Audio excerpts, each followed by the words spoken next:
No tax reform until the tax hikes, and not just any hike. Senate Majority Leader Harry Reid saying he wants $1 trillion in new taxes before even considering overhauling the tax code. But, John, you say he has this backwards? Yes, he has this backwards. Look, this is what's wrong with politics. You need to take Reid, Pelosi, and Boehner and send them on an extended vacation, and then when they come back, tell them don't come back.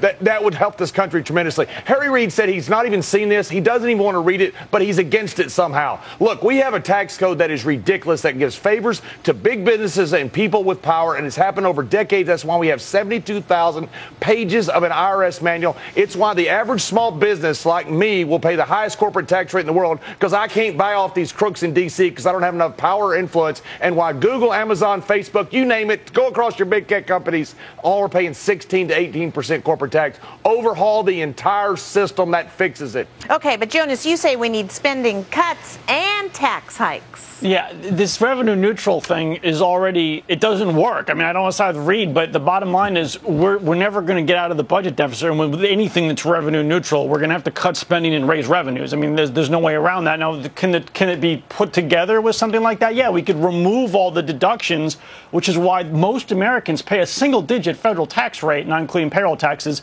So it's hard to say. Who cares if their rate goes up a little bit because some of these deductions are taken away. However, we can't just go into this next year. Like, the biggest tax deduction out there is all the levels of housing deductions for mortgages and depreciation, people that rent. It goes on and on. If you remove that like next year to go clean up the tax code and lower rates and remove deductions, home prices will fall 30% in a year and cause another housing crisis, another foreclosure mess. So you got to phase out of these deductions over like 10 years, and that will raise revenue because people are taking those deductions. Well, Gary B., we're talking about $1 trillion in tax hikes?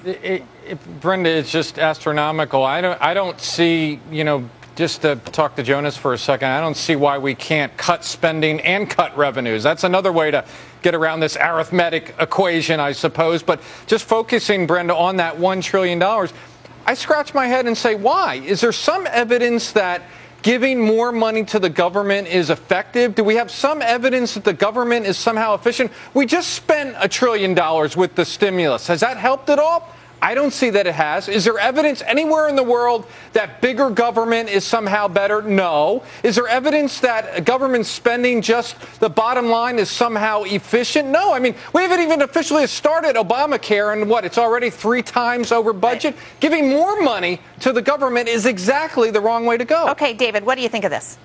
Well, I'll go back to Jonas's point in approaching the budget both with revenue and spending cuts. And I think what the real debate is with the Finance Committee, with Chairman Baucus and Senator Hatch along with Reid is, look, don't give me reform if it's revenue neutral. Give me reform that revenue generating so that we can, as we have in the last 2 months, brought down our budget deficits by generating additional revenue to the tune of closing loopholes of $975 billion goes to reducing the deficit. So if we're going to have tax reform with closing loopholes, let's do it with revenue enhanced generation. It's not about the budget, Brenda. The segment's about tax reform, and the segment is about the fact that no one has the political you-know-what to step up and say, yes, let's junk the book, like John said.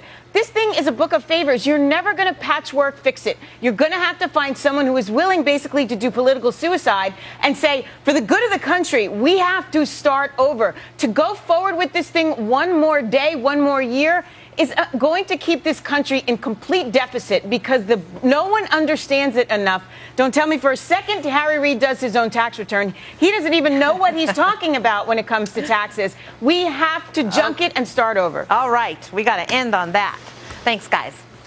So remember those taxpayer-backed bailouts for homeowners? What if I told you that nearly half of those who had their loans rescued by Uncle Sam are defaulting again? And Tracy, you say this is just more proof that bailouts don't work? Brenda, they did not address the problem. The problem is people didn't have jobs to pay their mortgage. So you can change the interest rate 6 ways till Tuesday. If you don't have a job, you still can't pay it. The only people that end up paying it are the taxpayers because we are again on a hook for a bailout that went absolutely nowhere. The only people that benefited from this were the banks. Their coffers are packed right now with cash. And let me tell you something. They will probably renew this again strictly because it is good for politics and good for those votes in November. Okay, David, another bailout?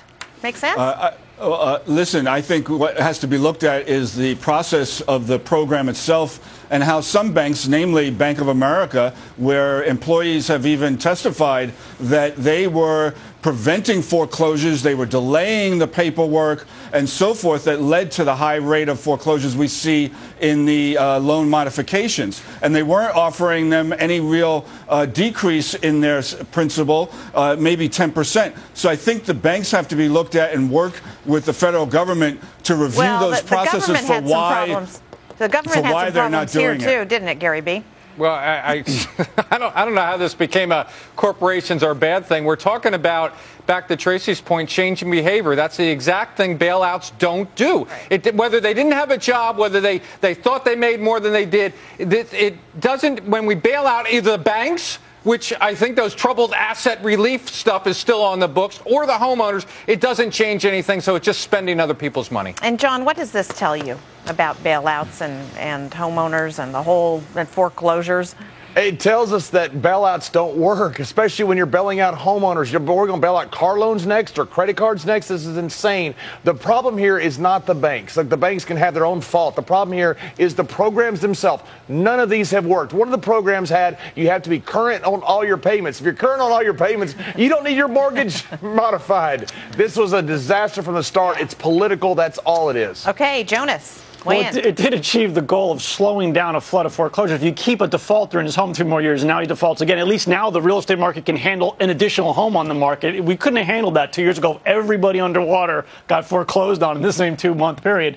I will say this was not a bailout of the defaulter. It was a bailout of the bank. If you bought a $400,000 condo that went to $200,000, that's not a good investment just to get a lower interest rate loan subsidized by the government. A bailout of the homeowner would have been a government loan to go buy a new home for $200,000, which would be a good investment, not keep making payments on your underwater property that's never coming back. So this was to help the banks from failing, inheriting worthless real estate. What's going to happen, Tracy, you think? I think they're going to renew it again, and I think this is going to be circular for a long time. And the only way that's going to fix itself is if the job market comes back.